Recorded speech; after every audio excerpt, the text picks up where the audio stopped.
कक्षा 5 हिंदी। मैं R S प्रसाद। आज आप लोगों को पाठ 17 जीवन के दोहा ठाकुर जीवन सिंह द्वारा रचित कविता है। ये जरा देखते हैं बच्चों क्या है कविता। पहले एक कविता है। धुर्रा माटी लग हलो कभू न समझे नीच, पालन पोषण यही करे कमल फुलै यही कीच। टीका बाना के धरे होत न कोनो संत, भीतर तो महुरा भरे बाहिर बने महंत। चारी चुगली ल समझ खजरी खसरा रोग, खुजावत सुख होत है पाछू दुख लभ भोग। जौन गांव जाना नहीं पूछे के का काम, पेड़ गिनाई बिरत है फर खाए ले काम। मूंड सलामत है अगर पागा मिल जाए मिलाए 50, हाथ गोड़ के रहत ले झन कर दूसर आस। बात निकलत है बात ले संवरे बिगड़े बात, बात बात दूध भात है बात में जूता लात। छोटे मोटे बात पर बहस बहुत बेकार, उलझव झन तकरार मां चुप्पी एमा सार। तो चलिए शब्दार्थ को देखते हैं पहले। नीच, नीच मीन्स होता है छोटा या महत्वहीन। कीच, कीच मीन्स होता है कीचड़। विरत मीन्स होता है व्यर्थ। मूण मीन्स होता है सिर। वास मीन्स रहने का स्थान। महुरा मीन्स जहर। टीका, टीका मीन्स तिलक होता है। बाना, बाना मीन्स वेश है। महंत, महंत मीन्स साधु धार्मिक मठ का प्रमुख। तुच्छ, तुच्छ मीन्स तुच्छ या छोटा होता है। बिस्कुट, बिस्कुट मीन्स मुश्किल या कठिन पहेली होती है। एक बार फिर से शब्दार्थ देखते हैं। नीच, नीच मीन्स छोटा महत्वहीन। कीच मीन्स कीचड़। विर्थ मीन्स व्यर्थ। मूण मीन्स सिर। वास मीन्स रहने का स्थान। महुरा मीन्स जहर। टीका मीन्स तिलक। बाना मीन्स वेश। महंत मीन्स साधु धार्मिक मठ का प्रमुख। तुच्छ मीन्स तुच्छ होता है छोटा यानी बिस्कुट, बिस्कुटक मुश्किल। और कठिन पहेली नानमुन छोटा। कभू मीन्स कभी। पागा मीन्स पगड़ी साफा। तकरार मीन्स लड़ाई झगड़ा। एमा, एमा मीन्स इसमें। सलामत मीन्स ठीक ठाक। हाथ गोड़ हाथ पैर। चलिए आगे देखते हैं। पहली ये लाइनें दे रखी हैं। धुर्रा माटी लग हलो कभू न समझे नीच, पालन पोषण यही करे कमल फुलै यही की। चलिए देखिए इसके अर्थ को समझने का प्रयास करते हैं। तो ये अर्थ है। कवि कहते हैं कि धूल मिट्टी को कभी छोटा यानी बेकार नहीं समझना चाहिए, क्योंकि इसी धूल मिट्टी यानी धरती में हम पलते बढ़ते हैं। सुंदर दिखने वाला कमल फूल भी इसी मिट्टी यानी कीचड़ में खिलता है। अर्थात छोटी वस्तु का भी अपने स्थान पर महत्व होता है, ऐसा कवि कहते हैं। चलिए इनकी दूसरी देखते हैं। टीका बाना के धरे होत न कोनो संत, भीतर तो महुरा भरे बाहिर बने महंत। तो अर्थ देखिए क्या है। कवि कहते हैं कि तिलक चंदन लगाकर साधु का वेश धारण कर लेने से कोई सचमुच का संत नहीं बन जाता, क्योंकि नकली साधु संत बने व्यक्ति के मन में मैल यानी जहर भरा रहता है। अर्थात संत का वेश ही नहीं, उनका मन भी निर्मल होना चाहिए और उन्हें मानव सेवा एवं परोपकार करना चाहिए। चारी चुगली ल समझ खजरी खसरा रोग, खुजावत सुख होत है पाछू दुख लाभ हो। अर्थ है, कवि कहते हैं कि भाइयों, चारी चुगली यानी दूसरों की बुराई खुजली एवं चेचक खसरा रोग के समान होता है। जैसे कि ये रोग होने पर व्यक्ति अपने शरीर को अत्यधिक खुजलाता है। खुजलाने पर पहले उसे बहुत आनंद यानी मजा आता है, परंतु घाव से खून निकलने पर बाद में अत्यधिक दर्द होता है। उसी प्रकार दूसरों की बुराई करने वाले व्यक्ति को अंत में दूसरों के समान अपमानित होना पड़ता है, जिससे उसे बाद में तकलीफ होती है। अर्थात हमें दूसरों की बुराई नहीं करना चाहिए। जौन गांव जाना नहीं पूछे के का काम, पेड़ गिनाई बिरथ है, फर खाए ले काम। तो इसका अर्थ देखिए बच्चों क्या है। ये अर्थ है, कवि कहते हैं कि जिस गांव या शहर में हमें जाना नहीं है उसके बारे में पूछने या जानने की क्या आवश्यकता है। जिस प्रकार हमें फल खाने से मतलब होना चाहिए, न कि पेड़ गिनने से, अर्थात हमें बेमतलब का कार्य या बहस नहीं करनी चाहिए। इससे हमारा समय व्यर्थ हो जाता है तथा लोगों के सामने अपमानित होना पड़ता है। मूड सलामत है अगर, पागा मिले 50, हाथ गोड़ के रहत ले, जन कर दूसर आस।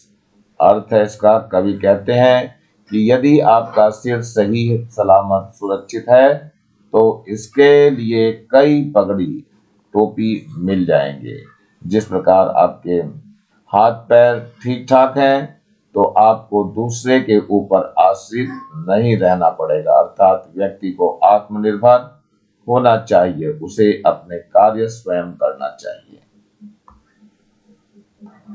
बात निकलत है बात ले, समरे बिगड़े बात, बात बात दूध भात है, भात बात में जूता लात। अर्थ है, कवि कहते हैं कि व्यक्ति को अपने कथन यानी वचन पर नियंत्रण रखना चाहिए। व्यक्ति के मधुर कथन से बिगड़ी बात भी बन जाती है। यदि व्यक्ति अपने वचन पर नियंत्रण नहीं रखता तो मार भी खानी पड़ सकती है, अर्थात अपमानित होना पड़ सकता है।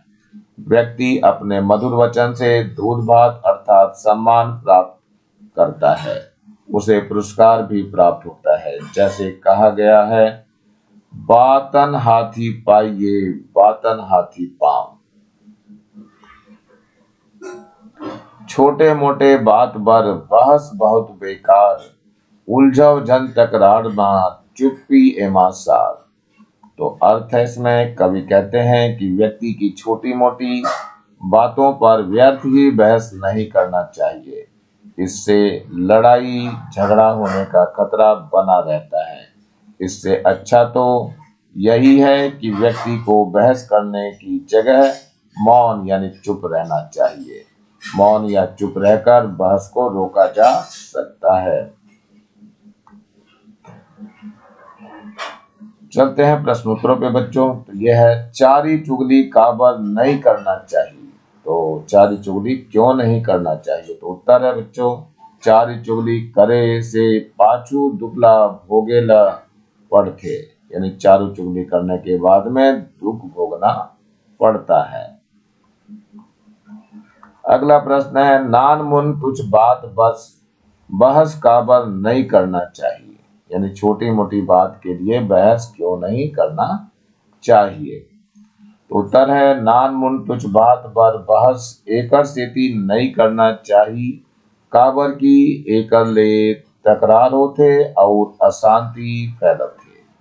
छोटी मोटी बात पर बहस इसलिए नहीं करना चाहिए क्योंकि इससे लड़ाई झगड़ा बढ़ता है और अशांति फैलती है।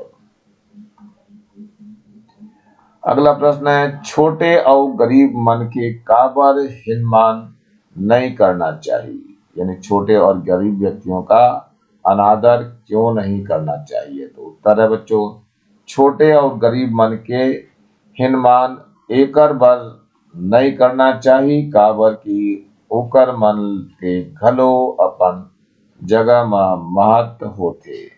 छोटे और गरीब व्यक्ति का अनादर यानी अपमान इसलिए नहीं करना चाहिए क्योंकि उनका भी अपने स्थान पर महत्व होता है। प्रश्न है, चारी चुगली ल खजरी रोग काबर कहेगे है, यानी चारी चुगली को खुजली रोग क्यों कहा गया है। तो उत्तर है, चारी चुगली ल खजरी रोग एकर सेती कहे गे है, काबर की चारी चुगली खजरी रोग के समान आए। जैसे कि खजरी रोग में खजवाए में पहली मजा आथे, बाद में घाव ले खून निकला थे त पीड़ा थे। उसने चारी चुगली पहली अच्छा लगत थे, बाद में अपन खुद के हिनमान होते। चारी चुगली को खुजली रोग इसलिए कहा गया है क्योंकि खुजली रोग होने पर खुजलाने में पहले आनंद आता है, परंतु बाद में घाव से खून निकलने पर तकलीफ होती है। उसी प्रकार चारी चुगली करना पहले अच्छा लगता है, परंतु बाद में दूसरों के सामने स्वयं को अपमानित होना पड़ता है। प्रश्न है, टीका बाना धर के मन के ह का देखना चाहते। चंदन तिलक लगाकर साधु का वेश धारण कर व्यक्ति क्या दिखाना चाहता है?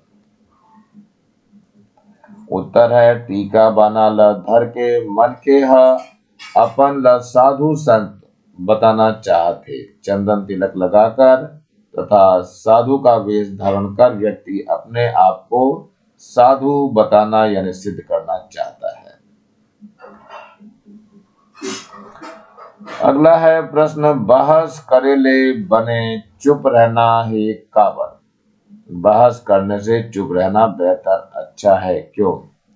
उत्तर है, बहस करेले बने चुप रहना अच्छा है काबर कि बहस करेले तकरार होते, एक से चुप रहना ठीक है। बहस करने से अच्छा चुप रहना है क्योंकि बहस से लड़ाई झगड़ा होता है, इसलिए चुप रहना अच्छा है।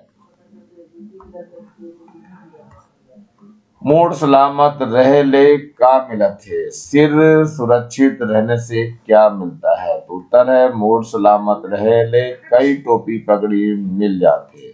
सिर सुरक्षित रहने से कई टोपी मिल जाती है, अर्थात यदि व्यक्ति का हाथ पैर सही सलामत हो तो वह दूसरों के भरोसे नहीं रहता, आत्मनिर्भर होता है। खाले लिखा है, दोहा के अर्थ लिखाओ। तो पहला का है, धुर्रा माटी ल घलो कबू समझे जन नीच, पालन पोषण यही करे कमल फुलाए यही खींच। तो अर्थ है, कवि कहते हैं कि धूल मिट्टी को कभी छोटा यानी बेकार नहीं समझना चाहिए, क्योंकि इसी धूल मिट्टी में हम पलते बढ़ते हैं। सुंदर दिखने वाला कमल फूल भी इसी मिट्टी यानी कीचड़ में खिलता है, अर्थात छोटी वस्तु का भी हमें अपने स्थान पर महत्व होता है। छोटी वस्तु का भी अपने स्थान पर महत्व होता है। अगला है, चारी चुगली ल समझ खजरी खसरा रोग, खुजावत सुख होत है पाछू दुख ल भोग।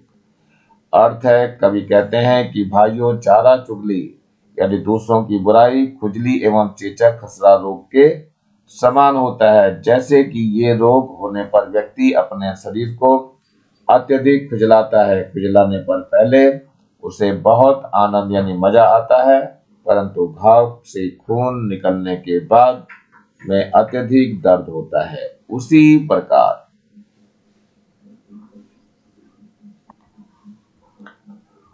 प्रकार दूसरों की बुराई करने वाले व्यक्ति को अंत में दूसरों के सामने अपमानित होना पड़ता है, जिससे उसे बाद में तकलीफ होती है, अर्थात हमें दूसरों की बुराई नहीं करना चाहिए।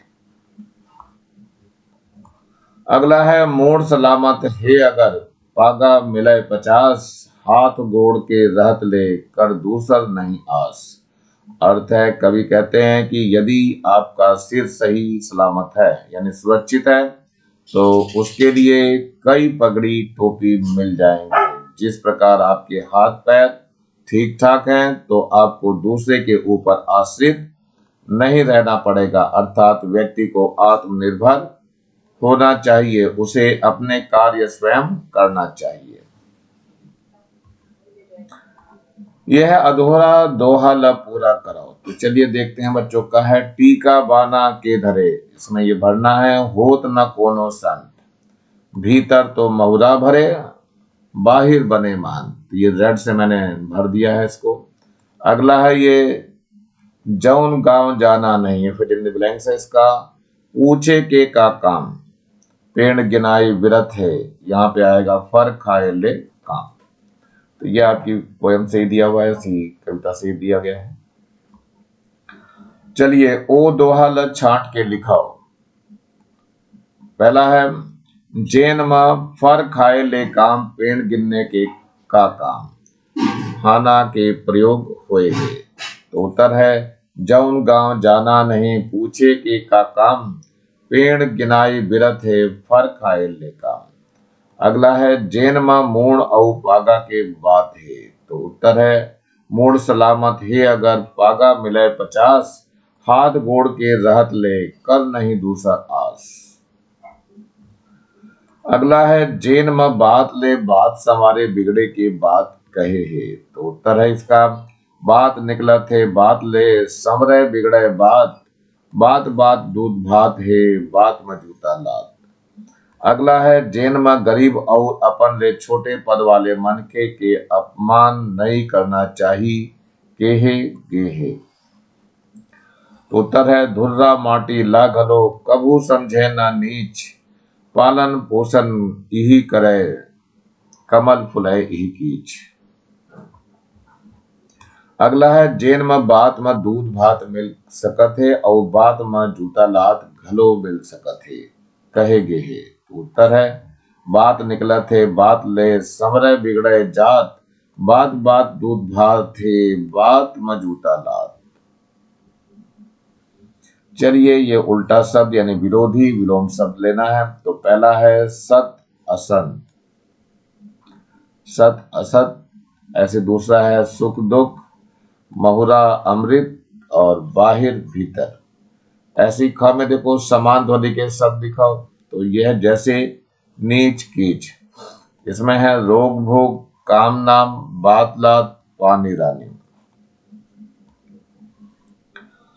अगला है जोड़ा शब्द लिखाओ, यानी लिखिए जैसे धुर्रा माटी। तो टीका बाना, चारी चुगली, हाथ गोड़। अगला है पर्यायवाची यानी समान अर्थ शब्द लिखाओ। तो चलिए नंबर 1 चिटकुन, थोड़ी, थोड़ा, पागा, पगड़ी, साफा। चलिए अगला है प्रश्न हमारे खाले में लिखा हुआ शब्द मन के हिंदी मायने दिखाओ। नीचे लिखे शब्दों के हिंदी अर्थ लिखिए। तो उत्तर है ये नंबर 1 धुर्रा, धुर्रा मीन्स धूल, कबू, कबू मीन्स कभी, कोनो, कोनो मीन्स कोई, बाहिर मीन्स बाहर, पाछू मीन्स पीछे, बिरथा मीन्स बेकार या व्यर्थ, जौन, जौन मीन्स जो। प्रश्न है ये शब्द मन के वाक्य में प्रयोग कराओ। इन शब्दों का वाक्य में प्रयोग कीजिए। तो पहला है हाथ गोड़, यानी बिना हाथ गोड़ के मन के कछु काम नहीं कर सके। बिना हाथ पैर के व्यक्ति कोई काम नहीं कर सकता। अगला है चारी चुगली, लोगन मन ला चारी चुगली नहीं करना चाहिए, यानी लोगों को चारी चुगली नहीं करना चाहिए। नंबर 3 है टीका बाना, टीका बाना भर ले कोनो संत नहीं हो जाए, सिर्फ चंदन तथा पोशाक से कोई संत साधु नहीं हो जाता। अगला है पालन पोषण, यानी कि दाई दादा मन अपन लइका मन के पालन पोषण ल करते, यानी माँ बाप अपने बच्चों का पालन पोषण करते हैं। प्रश्न खाले में लिखा है शब्द मन ला हिंदी वर्णमाला के ओरी पैट में लिखाओ। नीचे लिखे शब्दों को हिंदी वर्णमाला के क्रमानुसार लिखिए। तो आस, परम, जौन, खजरी, टीका, कीच, फर, पागा, चिटकुन। तो चलिए उत्तर देखते हैं बच्चों। आस, कीच, खजरी, चिटकुन, जौन, परम, पागा, फर, टीका, ऐसे आएगा ये। तो इस तरह से आपका ये लेसन बच्चों समाप्त हो रहा है। नीचे ये लाल रंग का बटन दिखाई दे रहा है, इसको जरूर दबा के सब्सक्राइब करें। वीडियो अच्छा लगा हो तो लाइक करें, कमेंट सेक्शन में कमेंट्स करना ना भूलें और ज्यादा से ज्यादा बच्चों को शेयर करें जिससे ज्यादा बच्चों को फायदा हो सके। और इस बेल आइकन को भी दबा लें जिससे कि मैं नया वीडियो डालूं तो उसका नोटिफिकेशन तुरंत आपको मिल सके। मेरे चैनल को देखने के लिए आप लोगों का बहुत बहुत थैंक्स। इसी के साथ मैं आरिश प्रसाद आज का वीडियो यहीं समाप्त करता हूं। मिलता हूं नए वीडियो में नए टॉपिक के साथ। तब तक thank you, have a nice day.